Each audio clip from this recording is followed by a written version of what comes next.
दोस्तों, आजकल के अनुचित आहार विहार के चलते बहुत से युवा कम उम्र में ही अप्राकृतिक तरीके से अपनी सप्त धातु के सार का नाश करना, उसे नष्ट करना प्रारंभ कर देते हैं और इसका दुष्प्रभाव कभी ना कभी बहुत ही शीघ्र किसी किसी में देरी से, किसी में कम तो किसी में अधिक मात्रा में अवश्य दिखाई देता है। अत्यधिक शारीरिक कमजोरी और अति संवेदनशीलता का शिकार रोगी आमतौर पर बन जाता है और कई बार स्थिति पुरुषत्व पर भी सवाल उठाना प्रारंभ कर देती है। इसके अलावा आज के समय के चलते विभिन्न प्रकार के मानसिक कार्य और उनके दबाव और विभिन्न प्रकार के रोगों के उपद्रवों के चलते भी यह स्थिति उत्पन्न हो सकती है। तो ऐसी स्थिति में इनका उपचार समय रहते करना बहुत ही अधिक आवश्यक हो जाता है। कई बार यह उपचार बहुत ही सामान्य सी औषधियों से संभव हो पाता है, वहीं कई बार कुछ विशेष औषधियों का प्रयोग आवश्यक हो जाता है। इसी कारण आज के इस वीडियो में मैं आपको 3 बहुत ही प्रभावशाली नुस्खे बताने वाला हूं जो इन सभी समस्याओं से आपको मुक्ति प्रदान करवाएंगे और पर्याप्त क्षमता अपने अंदर रखते हैं आपके पौरुषत्व को फिर से जागृत करने की। हमारे 3 नुस्खे वाले अन्य वीडियो के समान यह तीनों नुस्खे अपने आप में विशेष होंगे। पहला नुस्खा बेहद ही सामान्य मेहनत और कीमत पर तैयार होने वाला होगा, वहीं दूसरे नुस्खे के लिए आपको अतिरिक्त मेहनत और धन की आवश्यकता होगी। वहीं तीसरा नुस्खा विशेष धन बल की कामना रखने वाला होगा, विशेष धन बल वर्ग वाले व्यक्तियों के लिए होगा। तो चलिए बिना देर के प्रारंभ करते हैं।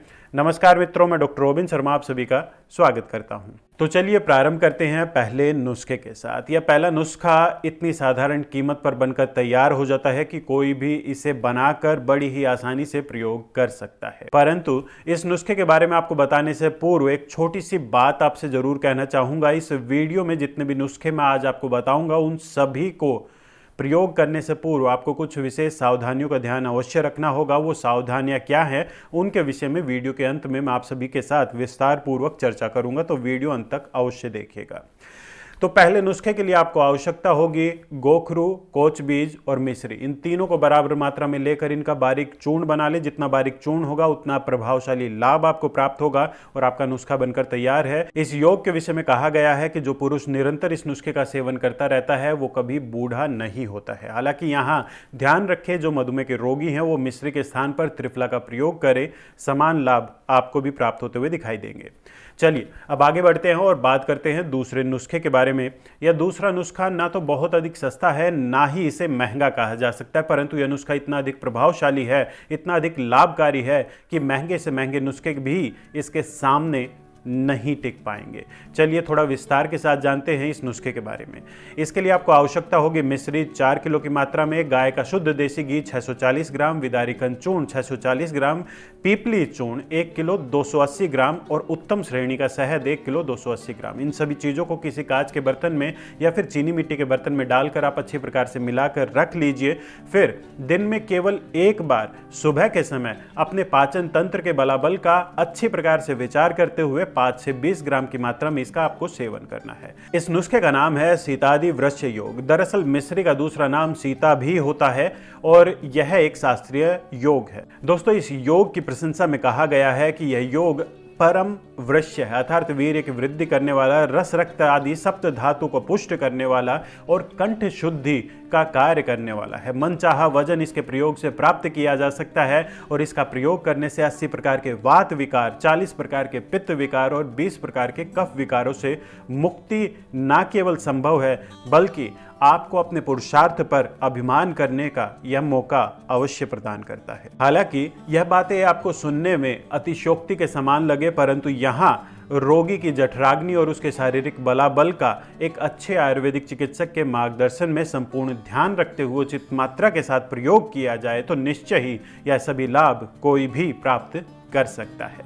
यहाँ एक बात का आपको अवश्य ध्यान रखना है, हाई ब्लड प्रेशर और हाई कोलेस्ट्रॉल से पीड़ित रोगियों को इस नुस्खे का परहेज करना चाहिए या फिर चिकित्सक के निर्देशानुसार ही प्रयोग करना चाहिए। अब बात कर लेते हैं अगले नुस्खे की, और इसकी मैं जितनी अधिक प्रशंसा करूं उतना कम होगा। निश्चित रूप से यह नुस्खा अन्य नुस्खों की अपेक्षा अधिक धन और अधिक बल की कामना करने वाला है, परंतु लाभ भी कुछ वैसे। इसके लाभ के बारे में आपको बताने से पूर्व इसमें प्रयुक्त होने वाले घटकों के विषय में थोड़ा मैं आपको बताना चाहूँगा, उनके विषय में मैं आपको जानकारी देना चाहूँगा। इसके लिए आपको आवश्यकता होगी वृद्ध दारुक के बीज, विदारीकंद, सतावर, तामलखाना, खरेटी, कोच के बीज, गंगरेन, जायफल, जावित्री, लौंग, सफ़ेद राल और अजवाइन सभी 8-8 ग्राम की मात्रा में इन सबको कूट कर अच्छा सा बारीक चूर्ण आप बना लीजिए। अब बंग भस्म, नाग भस्म, यसद भस्म, मोती पिष्ठी, कांतलो भस्म, चांदी भस्म और रस सिंदूर सभी की 4-4 ग्राम की मात्रा आपको लेनी है और स्वर्ण सिंदूर की 8 ग्राम मात्रा आपको लेनी है। इसी के साथ आपको प्रयोग करनी है स्वर्ण भस्म 2 ग्राम की मात्रा में। इन सबको खूब अच्छी प्रकार से खरल करने के पश्चात, अलग अलग खरल करने के पश्चात काष्ठ औषधियों के चूर्ण में मिलाकर आप रख लीजिए और फिर पान के पत्ते के रस की भावना देकर 2-2 रत्ती की गोलियां बनाकर सुरक्षित आप रख लें। दूध के साथ 1 या 2 गोली सुबह शाम इसका प्रयोग बहुत अधिक स्त्री प्रसंगी या फिर अन्य माध्यमों द्वारा हुए वीर्य की हानि के चलते उत्पन्न इंद्रियों की स्थिरता को बहुत ही सुंदरता के साथ क्षण मात्र प्रभाव से दूर करने की संपूर्ण क्षमता रखता है। हर प्रकार की शारीरिक और मानसिक कमजोरी, चाहे वो किसी भी कारण के चलते क्यों ना उत्पन्न हुई हो, इस योग के माध्यम से दूर की जा सकती है। इस योग की प्रशंसा में यहाँ तक कहा गया है कि यदि कोई व्यवसायी पुरुष इस रस का नित्य प्रयोग करता है तो उसके इंद्रियों में कभी भी स्थिरता नहीं आती, ना ही वीर्य क्षीण होता है और ना ही किसी भी प्रकार की बल की हानि होती है। यह योग रसायन वाजिकारक और बलकारी है, नित्य आनंदकारी, अत्यंत सुखदाता, बहुत से वैद्य द्वारा अनुभूत यह योग राजाओं के सेवन योग्य है। तो दोस्तों, यह थे वो 3 प्रभावशाली नुस्खे जिनके माध्यम से ऐसे पुरुष जो अज्ञानता या फिर किसी भावावेश के वशीभूत होकर अपने पौरुषत्व का नाश कर चुके हैं उसकी पुनः प्राप्ति कर सकते हैं। बस आवश्यकता है थोड़े धैर्य और उचित मार्गदर्शन की।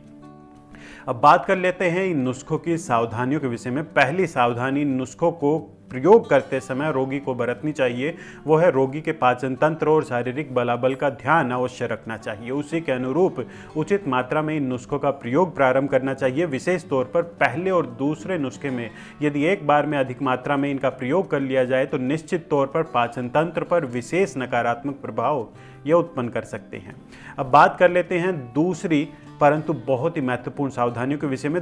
दोस्तों, यहाँ मैंने जितने भी नुस्खे आपको बताए हैं ये तो पूर्ण रूप से सुरक्षित निरापद आयुर्वेद नुस्खे हैं, परंतु फिर भी मैं आपको यही सलाह दूंगा कि इनका प्रयोग करने से पूर्व आपको एक अच्छे आयुर्वेदिक चिकित्सक का मार्गदर्शन अवश्य ही लेना चाहिए।